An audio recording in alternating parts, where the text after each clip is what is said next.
Winston Churchill and Franklin Roosevelt are two of the greatest leaders in the history of democracy. In fact, we apparently admired Churchill so much that in 1977, they erected a statue to Churchill here on the west end of Nathan Phillips Square. Their exploits in winning World War II are well known. What's less well known is the influence their two mothers had on their success.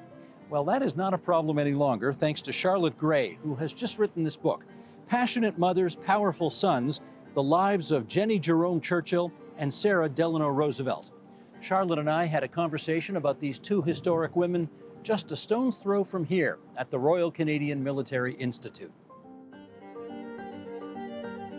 I decided to write about these two figures because I'm fascinated by the way that, whatever the restrictions on their lives, women have made choices and shaped the space available to their own purposes.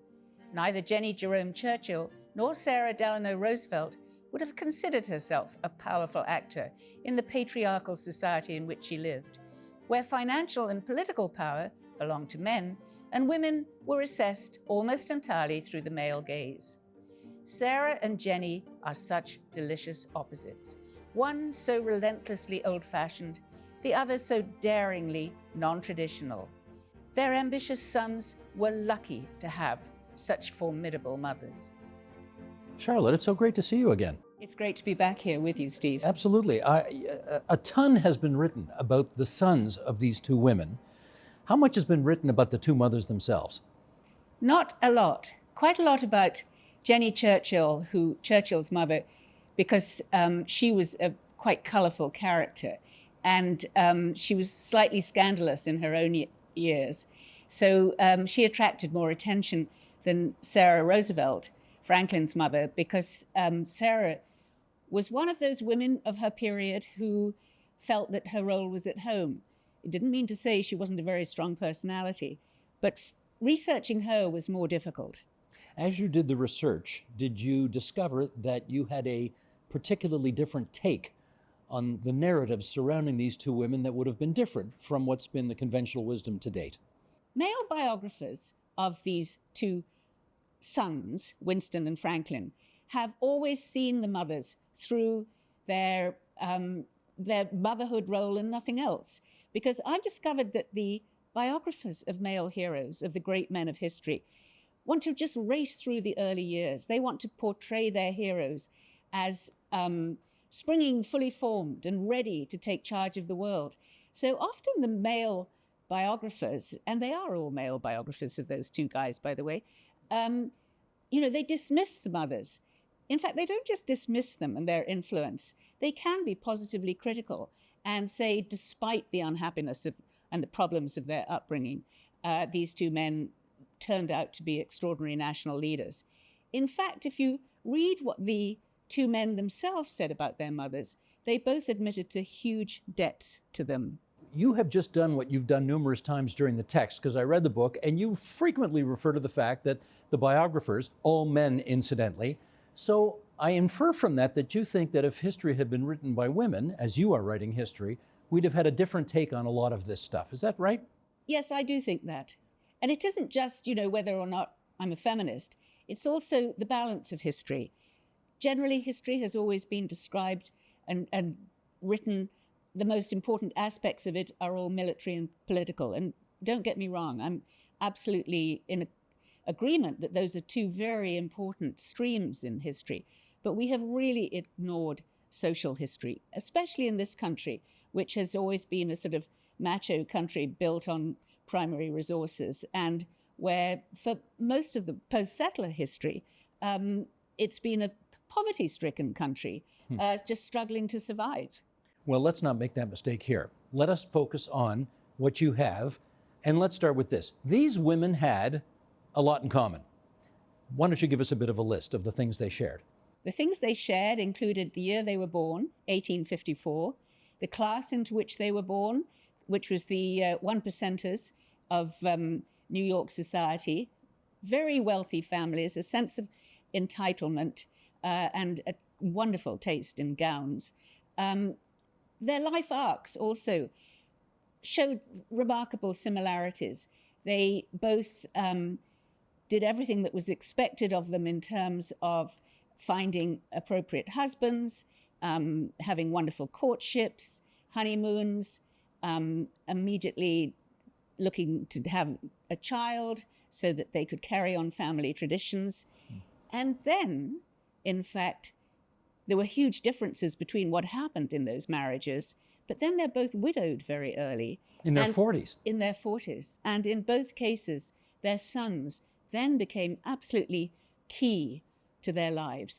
Their devotions to their sons were probably one of the sort of guiding principles of their lives. Both born in New York State. Was it unusual for a regal person in Britain, as Lord Churchill was, to be marrying outside of the country? By the time that he married Jennie, Lord Randolph Churchill, who, as you say, was, the second son of the Duke of Marlborough. So he lived in that sort of tiny, cozy little world of British toffs with big houses. By the time he married Jennie, those toffs in big houses were in trouble. Their fortunes were crumbling. They needed money. They had no idea how to actually earn a living themselves. And they were beginning to look at American heiresses as a potential source of money. Now, Lord Randolph and Jennie genuinely just fell in love. And it was not a good marriage in the view of the Duke of Marlborough, Randolph's father, because Jennie had no money to speak of. Although she was born into that very wealthy class, her father was known as the King of Wall Street, and he was a speculator. So he was, by Manhattan standards, nouveau riche, and his fortunes went up and down. Nonetheless, it was unusual to marry an American in 1874. But Jennie, she had enough panache to carry it off. And she was also a social chameleon. She learnt so fast the habits, the language, the social mores, the nicknames of the British aristocracy. And she flirted outrageously, and they all fell in love with her. We will get to that, because you've got some good detail on that. How many months after their marriage, Randolph and Jennie Churchill, did Winston show up? Well, if you believe their narrative, he was born prematurely. 2 months prematurely. Which suggests that I told you it was a passionate love affair, and it suggests premarital passion. Can we say that Winston Churchill was a bastard child? No, because his parents were married when he was born. I guess that's right. But they weren't when he was conceived. I cannot date the conception. Okay. You've not been able to confirm that, eh? I can't confirm with that. Primary sources. If you can't get it in the primary sources, you can't make it up. Understood. Okay. Jennie Churchill seemed like quite a hands-off mother, right? She wouldn't breastfeed Winston. A governess basically raised him. Was that typical for the time? It was. And she has been criticized quite a lot for that. But she wasn't doing anything that, in fact, most sort of aristocratic mothers weren't doing at the time. They always had, some breastfed their children, but most didn't. They had wet nurses. Some kept their children at home with them, but they all had nannies. And of course, armies of servants. And then these little boys were all sent off to prep schools very early, and then to their public schools, as they're called in Britain, their high schools. So there was nothing unusual about the way Jennie treated Winston. She was probably a little bit lax in terms of going and visiting him in school and things. He missed her. He missed her, but he was a very needy little boy. And he also quite manipulative. And so she could have done a lot more, but she had this other preoccupation, which was a husband, Lord Randolph Churchill, who was a very difficult, demanding, needy man, who was, it now appears, slowly going mad because he had syphilis, and being more and more difficult to handle, and getting furious with Winston and his younger brother Jack, because Lord Randolph had no time for being a father. He showed very little affection for either of his sons. You are very gentle in the language with which you say Jennie led, quote unquote, an active romantic life. What does that mean? It meant that I think she stopped sleeping with her husband quite soon after, so actually probably quite soon after Winston was born. And it's not clear exactly who Jack, Winston's younger brother, who his father was. And I think this is partly because by now they knew that, or it was suspected that Lord Randolph had syphilis. But Jennie had a libido, and Jennie was a flirt. And she always had a bevy of admirers, and she always said that she never slept with somebody else's husband, but there were plenty of loose young men available, and she did have affairs. She was discreet. It was not unusual in her circles, but any woman who does that then and now is sort of slut-shamed, whereas a man who does it is still admired. The double standard is an important point, because John F. Kennedy, of course, had legendary affairs, and all of the people who covered him kept all that stuff quiet, didn't write about it. But a woman tries it, and it's a different story, right? Absolutely, yeah. It's seen as shameful. And Jennie was great because she just stared down and faced and laughed off the nasty remarks. She said, "What do I care?" Let's now focus on Sara Roosevelt, a much more hands-on mother with Franklin. Today, she'd be described as a helicopter parent. I mean, Winston said about Jennie, she was like the evening star for me, twinkling but in the distance.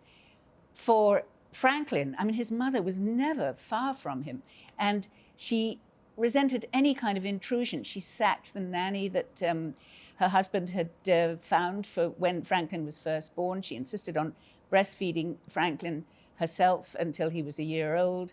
She very rarely ever left him out of her sight. She wept when she cut off his baby curls when he was 7. He didn't have a bath by himself until he was 7 or 8. When he went to his boarding school, Groton, if he didn't write to her twice a week, she'd call the principal of the school because she was convinced he must be sick. And then when he went to Harvard, she rented an apartment in Boston so she'd be near to him. Do you think that's a bit much? I think it's far too much. And of course, what happened was that Franklin, who did love her and depended on her a lot, but he developed all these strategies for keeping her at arm's length. You do say that she ensured that her son rarely endured a moment of uncertainty about his place in the world. What does that mean? He knew he was special. He was special to his mother, and his mother had a great sense of the importance of the Delano and the Roosevelt families in the world, and he therefore knew that his place was absolutely solid. And she adored him. She was quite strict in some ways, but he never felt a moment's doubt in his self-image. He was completely self-confident. There's a story you tell in the book, and when you told it, the first thing I thought of was that amazing scene at the White House where John F. Kennedy is welcoming all of the kids, and Bill Clinton is one of those kids, and they shake hands, and it's been captured for posterity. Current president meets future president. This happened with FDR. James Roosevelt, his dad, takes him to the White House to say farewell to Grover Cleveland, the president. And Grover Cleveland actually says to Franklin Roosevelt, "My little man, I am making a strange wish for you. It is that you may never be president of the United States." That is a great story, but is that really true? Did this really happen? Well, it's certainly in Sara's memoirs, which is where I got the story from, and many other biographers have as well. And I can imagine Grover Cleveland saying that because this was not a great stage of his presidency. I could also imagine that Franklin paid absolutely no attention. Well, clearly not. He had 4 terms, or 3.5 anyway, 3 and a bit. Okay. Both women, as you pointed out, were widowed in their 40s. That's a lot to deal with. How did they handle it? They handled it quite differently, but what they had in common with the way they handled it was that they did not retire into the sort of obscurity of grief. They did not sort of disappear from the world.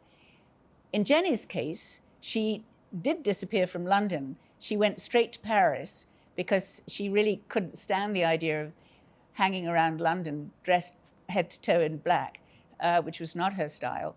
And frankly, Lord Randolph's death, although she was grief-struck, but it was a huge relief. He had been so difficult at the end. I mean, he was raving mad by the end. And he, at one point, pulled a gun on her. So she went to Paris, where she recovered her spirits, and realized that she could now more legitimately take lovers, and she could go to the House of Worth and order more gowns and follow the kind of things she loved. She just enjoyed life. I mean, that's one of the things about Jennie. She had real joie de vivre. Sarah, equally devastated when James Roosevelt dies, but she too refused to sort of retreat into grief. She continued all the things she'd always enjoyed, including annual trips to Paris, where she had a sister living. But her main focus is now Franklin, whose career and whose education she pursues with a vengeance. For her, the shock is that Franklin, aged 22, suddenly springs it upon her that he's engaged to his cousin. And Sarah doesn't know what to do about this. She had no idea. I don't know how she missed it, because, most mothers would have fingertips to know that their son was having a love affair. But Eleanor Roosevelt had come into Franklin's life. They were determined to get married very early. I think in some ways it was a decision on Franklin's part to separate himself a little from his mother. But Sarah adapted by realizing that Eleanor at this stage was a pretty sort of shy, rather withdrawn young woman who had been damaged by a miserable, miserable childhood. And Sarah took a deep breath and took charge and made sure that the wedding was perfect. In fact, President Teddy Roosevelt gave the bride away. She organized the house that they would move into in Manhattan. And I don't think Eleanor could have survived the early years of her marriage without her mother-in-law's help. And they ended up having a good relationship, yes? No. No, they ended up having a relationship which went from the dependence of the early years to Eleanor finally, as the children got older and left home, realizing her own strengths, her own potential, and taking on more and more roles outside the home. She could do that because there was always Sarah there, sort of making sure that the children went to boarding school, that the children were looked after. Eleanor started doing her thing, teaching, developing close relationships with women, and just got angry at her mother-in-law's sort of pretentiousness and possessiveness. And one of the ways that Sarah's reputation has actually been distorted is that one of the best sources on Sara Roosevelt are the memoirs that Eleanor subsequently wrote after Sarah's death. And in each of these memoirs, Sarah is more and more critical of her mother-in-law, who she said even sort of when she was looking at Sarah on her deathbed, she wrote to a friend, I never really liked her. Sarah made it to a good old age, right? She got into her 80s? Oh, yes, she was in her late 80s, and she was absolutely determined while Franklin was president that she'd be there for him. Mm. Now, Jennie, conversely, had a second marriage, also not great, and had a very sad demise. Her death was terrible. She did. First of all, she married a man who was the same age as her son, Winston, and they had a gay old time for a period, but then that went off the rails, and they got a divorce. She married again, this time a man younger than her son, Winston. Jennie grabbed life with both hands, and her death was very sudden. What had happened was that she finally had some money. She'd by now realized that because she had great taste, she could flip houses and decorate them and actually make some money doing this. She was very successful. She had a pile of money. She went to Italy to stay with a friend, bought a wicked pair of Italian sandals, wore them, tripped, fell, broke her ankle. She got gangrene in the leg. It had to be amputated. She continued to be this wonderful, fiery Jennie. What she said was, I'll just have to put my best foot forward. But then suddenly there was a massive bleed. She went into a coma and she died in 1921. And it was a real tragedy. It was on all the newspaper hoardings throughout London. And Winston ran in his pajamas through the streets, desperate to get there before she passed. Which leads me to the next question. How did both men react to the deaths of their mothers, admittedly at different times in their lives? Winston, as I said, was devastated. He had the plaster cast of Jennie's arm and hand on his desk throughout his career. He was very quiet for a while, but then resumed his career. But he always spoke of her with great love. Franklin disappeared for 2 or 3 days after Sarah's death. And at one point, a few days later, he was unpacking some of her boxes and found her keepsakes, which included, his first baby shoes and a lock of his baby hair. And he asked the archivist who was helping him, could she leave him for a few minutes? And the archivist said, this was the first time that any of us employed by the president had ever seen a tear in his eye. And this is sort of the president who went to war. Both men got into politics. For one, Roosevelt, it might not have been something that his mother wanted. For Jennie Churchill, her son going into politics was in some respects the family business, so maybe not a shock there. But talk more about that, if you would, about how both mothers reacted to their son's entry into public life.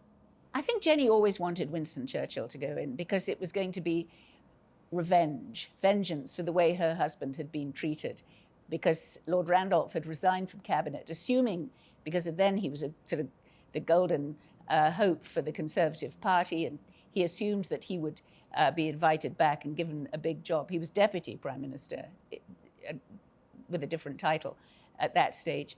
And then, in fact, the Prime Minister said, well, thank you very much, sorry you're going. And Lord Randolph's political career just fizzled out.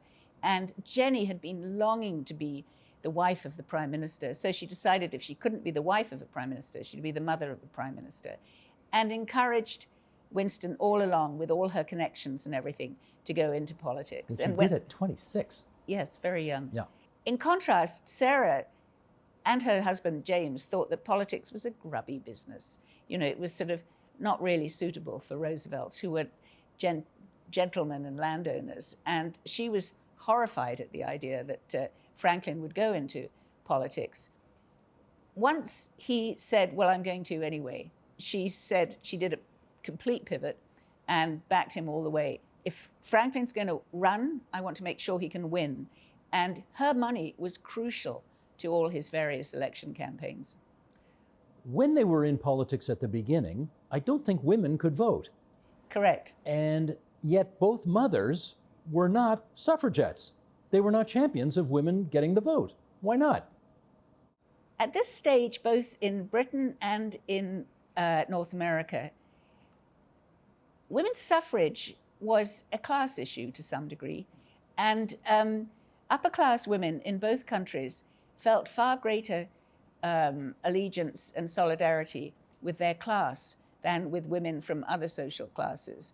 It would be very hard to persuade Sarah that she and her cook had anything in common and any sort of common problems. In fact, it took their sons to persuade both these women that they should adopt the idea of votes for women, because both Franklin and Winston realized that that's the way that the political tides were running, that if they wanted to win votes, they had to endorse suffrage campaigns. And when they did, finally, their mothers did. For every author who does a book like this about somebody important in history, there's usually a moment where you get into the archives and you discover a treasure trove of whatever, personal letters, something. And you had a moment like that. What was that like? I did have a moment like that, 2 moments like that. And you have to remember that I started this pre-COVID. And then just as I was about to go to the archives in Britain for the Churchill archives at Churchill College, Cambridge, and to Hyde Park to the FDR Presidential Library for the Roosevelt papers, the lockdown started. And I couldn't leave my study, let alone Ottawa or the country or the continent.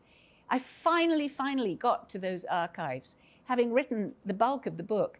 And what was glorious was seeing the women's actual handwriting. Because, of course, at Hyde Park, there's Sarah's handwriting, which is precise, even. She sticks to the lines. She's methodical. And she's the woman I know, who takes charge and organizes properly and probably has organizational charts. Jennie's letters, scrawling across the page, sort of funny little, whenever she wants to say, your father will be really cross, she just puts an X for cross. She's always in a hurry, never sticks to the lines. And it was glorious. I suddenly felt I really know these two women. Graphologically speaking. Graphologically speaking. You know, you said something a second ago about how there's not necessarily a template for determining greatness in world leaders. However, what state of the Union was Jennie Churchill born in? New York. What state of the Union was Sara Delano born in? New York. What state of the Union was William Lyon Mackenzie King's mother born in? New York. Have I found the common element here? Yes, the first book I wrote was about Mrs. King, and the most recent book is about the other two. The common element is mothers of great men. From New York State. From New York State. There's something about the Empire State, you got to admit. Is that where you were born? No. No. Such greatness I cannot aspire to, I'm afraid. Well, I'll tell you, now that you've got it all said and done, you know these two women probably better than anybody alive today, right? You probably do, having spent so many years looking into their lives. Can you say that you like one of them better than the other? No, and that's because, you know, as a biographer, it's not a question of whether you like them or not. It's because you've been trying so hard to understand them and to trace their path through life that you sympathize with both of them. And, you know, there are occasions I feel when Sara was beyond stuffy or where Jennie was simply too outrageous. But I'd love to be in a room with either of them. That being said, I don't think I'd love to be in a room with both of them. Well, you couldn't have been because they never met, did they? They never met. They probably did in Paris, but I have no evidence. So although they almost certainly were in the same room, I don't think that they never recorded it. What a shame. That would have been fun. Then I would have liked to have been a fly on the wall. Right on. Charlotte, thanks for this. This was great, Steve. Thanks so much to you. Pleasure.